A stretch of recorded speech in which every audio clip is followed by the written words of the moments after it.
Hi అందరికీ నమస్కారం. ప్రపంచంలో అందరికీ షాకులిచ్చే ట్రంప్కు గట్టి షాక్ తగిలింది. ఆయన పార్టీ అంటే రిపబ్లికన్ పార్టీకి వ్యతిరేకంగా డెమోక్రటిక్ సోషలిస్ట్ పార్టీ మీద న్యూయార్క్ మేయర్ అభ్యర్థిగా పోటీ చేసిన జోహ్రా మమ్దాని గెలవటమే దీనికి కారణం అని చెప్పాలి. వాస్తవానికి ట్రంప్ చాలా ట్రై చేశారు. ఒకవేళ కనుక మీరు జోహ్రా మమ్దానిని గెలిపించినట్టయితే మీకు నిధులు కూడా పూర్తి స్థాయిలో ఇవ్వను, ఎంతవరకు సరిపోతా ఎంతవరకు ఇస్తా, కానీ అభివృద్ధి కోసం ఎక్కువ నిధులు ఇచ్చేది లేదని తెగేసి చెప్పినా కానీ అక్కడి ప్రజలు జోహ్రా మమ్దానిని గెలిపించారు. ఏంటి ఈ జోహ్రా మమ్దానిలో స్పెషల్ ఏంటి, ఆయనలో ఉన్న భారతీయ మూలాలు ఏంటి, ఏ రకంగా విజయం సాధ్యమైంది అనేది మాట్లాడుకుందాం. అంతకంటే ముందు ఛానల్ని సబ్స్క్రైబ్ చేయండి, అలాగే వీడియో నచ్చినట్టయితే 10 మందికి షేర్ చేయండి. జోహ్రా మమ్దాని భారతీయ మూలాలున్న యువకుడు. ఆయన తల్లి మీరా నాయర్ ప్రముఖ దర్శకురాలు. సో ఒడిశాలో పుట్టి ఢిల్లీలో పెరిగి ఆ తర్వాత అమెరికా చేరుకొని అక్కడి నుంచి భారతీయ సినిమాలు, భారతీయ సాంస్కృతిక వైభవాన్ని చాటే సినిమాలు తీశారు. 2011లో 12లో సబ్జెక్టు కరెక్షన్ ఆమెకు పద్మభూషణ్ అవార్డు కూడా లభించింది. ముఖ్యంగా మాన్సూన్ వెడ్డింగ్ లాంటి చిత్రాలు చాలామంది గుర్తుండే ఉంటాయి. 40 35 టు 45 50 మధ్య ఉండే వాళ్ళకి చాలా బాగా గుర్తుంటుంది. మాన్సూన్ వెడ్డింగ్ లాంటి చిత్రాలతోటి ఒక సంచలనమే సృష్టించారని చెప్పాలి. ఆమె అమెరికా వెళ్ళిన తర్వాత ఆమె ఒక వ్యక్తిని పెళ్లి చేసుకుంది. ఆ వ్యక్తితో ఆమెకు ఒక 10 ఏళ్ల వివాహ బంధం తర్వాత ఆమె బ్రేకప్ చెప్పుకొని ఆ తర్వాత ఉగాండాలో ఆమె సినిమా తీయడానికి వెళ్ళినప్పుడు ఉగాండాలో ప్రొఫెసర్గా పనిచేస్తున్న మహమ్మద్ మమ్దానిని పెళ్లి చేసుకుంది. మహమ్మద్ మమ్దాని ద్వారా 1991 అక్టోబర్ 18న ఈ జోహ్రా మమ్దాని జన్మించారు. ఆ తర్వాత కొంతకాలం బాల్యమంతా ఉగాండా రాజధాని కంపాలలో జరిగినప్పటికీ ఆ బాల్యం తర్వాత బాల్య దశలోనే ఇటు దక్షిణాఫ్రికాకు వచ్చారు. కొంతకాలం దక్షిణాఫ్రికాలో ఉన్నారు. ఆ తర్వాత అక్కడి నుంచి తనకు 7 ఏళ్ల వయసులో న్యూయార్కుకు రావటం జరిగింది. అప్పటి నుంచి న్యూయార్కులో ఉన్నారు. అయితే విద్యాభ్యాసం అంతా న్యూయార్క్లోనే పూర్తయింది.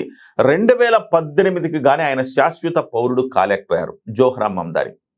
2018లో శాశ్వత పౌరుడైన తర్వాత అక్కడున్న ప్రజలకు సంబంధించిన బాధలన్నీ చూస్తూ చాలా మందికి సాయం చేసేవాడు. ఇప్పుడు కూడా ఆయన ప్రొఫెసర్గా పనిచేస్తూ ఉంటారు కొన్ని యూనివర్సిటీల్లో. అక్కడ ఉండే వాళ్ళకి చాలా మందికి సాయం చేస్తూ రాజకీయాల్లోకి వెళితే మరింత మందికి సాయం చేయొచ్చు అనుకున్నారు. బాగా సోషలిస్టు భావాలను నింపుకున్న వ్యక్తి జోహ్రా మమ్దాని అని చెప్పాలి. సంపన్నులకు వ్యతిరేకంగా పేదలకు అనుకూలంగా మాట్లాడే ఒక భావజాలం ఉన్న వ్యక్తి. సో అందుకే ఆయన ఎన్నికల్లో 2020లో న్యూయార్క్ స్టేట్లో ఒక జిల్లాకు అసెంబ్లీ అభ్యర్థిగా ఎన్నికయ్యాడు. ఆ తర్వాత 2024లో ఆయన అక్కడున్న డెమోక్రటిక్ పార్టీ తరపున, డెమోక్రటిక్ సోషలిస్ట్ పార్టీ తరపున మేయర్ అభ్యర్థిగా ఆయన సమీప ప్రత్యర్థితో పోటీ పడి ఆయన గెలుపొందారు. ఆ తర్వాత ఇప్పుడు తాజాగా వచ్చిన రిజల్ట్స్లో మేయర్ అభ్యర్థిగా ఆయన గెలుపొందారు. ట్రంప్ని ఎవరైతే వ్యతిరేకిస్తారో వాళ్ళందరూ కూడా గంప గుత్తగా ఇతనికి ఓటేశారు. ముఖ్యంగా న్యూయార్క్ స్టేట్ అంతా కూడాను డెమోక్రటిక్ అనుకూలంగా ఉంటుంది. సో ట్రంప్ అధికారంలో ఉన్నాడు కాబట్టి డెమోక్రటిక్కి కాస్త అనుకూలంగా ఉన్న న్యూయార్క్లో కూడా పాగా వేయాలి, రిపబ్లికన్లను గెలిపించాలని శతదా ప్రయత్నం చేశారు. కానీ ట్రంప్ ఈ విషయంలో ఫెయిల్ అయ్యారని చెప్పాలి. జోహ్రా మమ్దాని ఒక భిన్నమైన, అంటే అమెరికా అంటే మనం అనుకుంటాము చాలా సంపన్నులు అనుకుంటాం. అమెరికాలో కూడా భారతీయులకు ఉన్న బాధలే ఉన్నాయనేది ఇవాళ ఆయన ఇచ్చిన ఎజెండా చూస్తే మనకు అర్థమవుతోంది. ఎన్నికల్లో ఆయన ఇచ్చిన హామీలు ఏంటంటే ఉచిత సిటీ బస్సు ప్రయాణం. ఇవాళ ఆంధ్రప్రదేశ్లో ఉచిత బస్సు ప్రయాణం ఏ రకంగా మహిళలకు ఇచ్చి విజయం సాధించారో సేమ్ అలాంటి వాగ్దానం అక్కడ కూడా చేశారు. ఉచిత సిటీ బస్సు ప్రయాణం అక్కడ అనేక మందిని పేద మధ్యతరగతి వారిని ఆకట్టుకుంది అని చెప్పాలి. అలాగే అద్దెలు విపరీతంగా ఉంటాయి. అద్దెలు అమెరికాలో ఆ అద్దెలకు స్థిరీకరిస్తానని చెప్పేసి ఆయన హామీ ఇచ్చారు. ఇష్టానుసారంగా అద్దెలు వసూలు చేయటం కుదరదు. ఇక నుంచి ప్రభుత్వం, అక్కడి స్థానిక ప్రభుత్వం కొంత దీని మీద స్థిరీకరణ వేస్తుంది, నియంత్రణ చేస్తుంది. ఇంత ఎస్ఎఫ్టీకి ఇంత మాత్రమే అద్దె ఉండాలనేది ఒక నిర్ణయం తీసుకునే పోతున్నారు. కాబట్టి ఇక్కడ అద్దెలకు సంబంధించి కూడా ఆయన ఇచ్చిన హామీ చాలా ప్రభావం చూపిందని చెప్పాలి. ఆ తర్వాత యూనివర్సల్ చైల్డ్ స్కీమ్ అనేది ఒకటి తీసుకొస్తానని చెప్పారు. పిల్లల భద్రతకు, వాళ్ళ ఎడ్యుకేషన్కి సంబంధించి కూడా ఆయన ఒక మంచి పథకాన్ని ఆయన తీసుకొచ్చారు. ఇకపోతే 2030 నాటికి కనీస వేతనాలు ఉండేలాగా స్థానికులకు అవకాశం కల్పిస్తానన్నారు. అది కూడా ప్రధానంగా ప్రభావం చూపిందని చెప్పాలి. ముఖ్యంగా కార్పొరేట్లపై పన్నులు పెంచి సామాన్యులపై పన్నులు తగ్గించారు. వాస్తవానికి ఇలాంటివన్నీ కూడాను మన భారతదేశంలో కూడా జరగాల్సిన అవసరం ఉంది. ఎందుకంటే మీరు చూడండి, ఒక చిన్న ఉదాహరణ చెప్తాను. బెంజ్ కార్లో వెళ్ళేవాడు ఆడి కార్లో వెళ్ళేవాడికి, అలాగే మారుతి కారులో వెళ్ళేవాడికి ఒకటే ఇక్కడ టోల్ గేట్ విధానం ఉంటుంది. ఎక్కడైనా ఒకటే టోల్ గేట్ విధానం ఉంటుంది. అలాగే చాలా చోట్ల మనం చూస్తే గనక సంపన్నులకేమో బ్యాంకు రుణాలు ఎగ్గొట్టి వెళ్ళిపోతూ ఉంటారు. కానీ పేదవాళ్ళు ₹1,00,000 రుణం తీసుకుంటే కూడా వాళ్ళ ఇల్లు వెళ్ళి జప్తు చేసే పరిస్థితి వస్తూ ఉంటుంది. సో ఇలాంటి వాటికి చెక్ పెడుతూ అక్కడ ఆయన ఒక నిర్ణయం తీసుకున్నారు. ఇక నుంచి సంపన్నుల మీద పన్నుల భారం ఎక్కువ మోపుతాము, ఇక్కడ మాత్రం పన్నుల భారం తగ్గిస్తాను పేదలకు మాత్రం అని చెప్పేసి ఆయన తీసుకున్న వాగ్దానం ప్రధానంగా ఎఫెక్ట్ చూపించింది అని చెప్తున్నారు. ఏదేమైనా కానీ ట్యాక్స్ బెనిఫిట్స్ ఇవ్వటము అన్ని కారణాలతోటి ఆయన అక్కడ విజయం సాధించారు. అయితే ఆయనకు రాజకీయ దృక్పథం మీద ఒక భిన్నమైన అభిప్రాయాలు భారతదేశంలో ఉన్నాయి.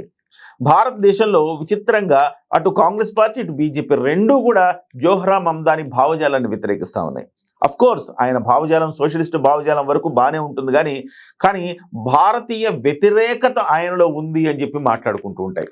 భారతీయ వ్యతిరేకత అంటే మొన్న కంగనా రనౌత్ మాట్లాడింది, ఆయన భారతీయ మూలాలు ఉన్నప్పటికీ భారతీయుడి కంటే పాకిస్తానీయుడిగా ఎక్కువ వ్యవహరిస్తూ ఉంటారు అని చెప్పేసి ఆమె చేసిన వ్యాఖ్యల సంచలనం సృష్టించాయని చెప్పాలి. అలాగే కపిల్ సిబాల్ కూడా ఇలాంటి తరహా వ్యాఖ్యలే కపిల్ సిబాల్ కూడా చేయటం ఇక్కడ విశేషంగా మనం చెప్పుకోవాలి. ఏదేమైనా ఒక భారతీయ మూలాలు ఉన్న వ్యక్తి, మన దర్శకురాలు మీరా నాయర్ కొడుకు అక్కడ జోహ్రా మమ్దాని విజయం సాధించాడని చెప్పుకోవడానికి కాస్త గర్వపడుతున్నా కానీ భారతీయులకు సంబంధించి భారతీయతకు సంబంధించి అతనిలో కొంత తక్కువే ఉన్నాయి ఆ భావజాలం. మొత్తం మీద ఒక ముస్లిం యువకుడిగానే వ్యవహరిస్తున్నాడు. ముఖ్యంగా మమ్దాని ఇటు ఆఫ్రికన్ కంట్రీస్ నుంచి వాళ్ళ తండ్రి గారు వచ్చారు కాబట్టి వాళ్ళ తండ్రి గారి మూలాలు కూడా గతంలో భారతదేశంలోనే ఉండేవి అని చెప్తుంటారనమాట. భారతదేశం గుజరాత్కు సంబంధించిన వ్యక్తులు ఎప్పుడెప్పుడో వాళ్ళు ఆఫ్రికాకి వెళ్ళి సెటిల్ అయ్యారు. అక్కడి నుంచి ఇవాళ మహమ్మద్ మమ్దాని కూడా భారతీయ మూలాలు ఉన్నాయని చెప్తుంటారు. ఏదేమైనా కానీ పాకిస్తానీలకు అనుకూలంగా అప్పుడప్పుడు అతను మాట్లాడి విమర్శల పాలయ్యాడు. కాకపోతే అక్కడ స్థానికంగా చూస్తే గనక మంచి ఎజెండాతోటి అతను విజయం సాధించాడు. అక్కడ ప్రజలకైతే మంచి జరుగుతుందని మనం భావించాలి. ఏదేమైనా కానీ జోహ్రా మమ్దాని ట్రంప్కు గట్టి షాక్ ఇవ్వటం మాత్రం అక్కడ ఒక సంచలనంగా మారిందని చెప్పాలి. ట్రంప్ వ్యతిరేకత ఏ స్థాయిలో ఉందో కూడా ఇదొక రెఫరెండంగా మారిందని చెప్పాలి.